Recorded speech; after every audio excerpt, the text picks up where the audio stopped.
Amerika prezidenti Donald Trump bildirib ki, Amerika ordusu İrana doğru hərəkət edir və artıq yaxın şərqdə mövqelərini möhkəmləndirir. Trump hərbi qüvvələri böyük armada adlandırıb və bildirib ki, onların məqsədi İranla danışıq üçün təzyiq yaratmaqdır, hərbi əməliyyat deyil. ABŞ ordusunun göndərdiyi qüvvələrə döyüş gəmiləri, döyüş təyyarələri və hava müdafiə sistemləri daxildir. Bu qüvvələr regionda ABŞ mövqelərini qorumaq və gərginliyi azaltmaq üçün yerləşdirilib.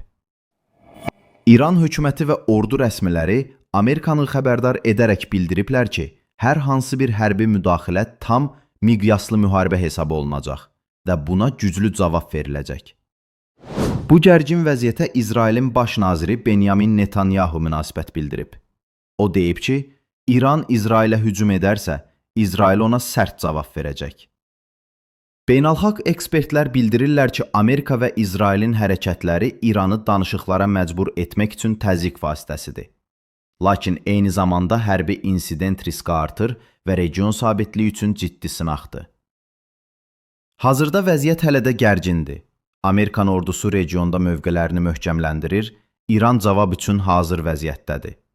Dünya ictimaiyyəti bu gərginliyi diqqətlə izləyir.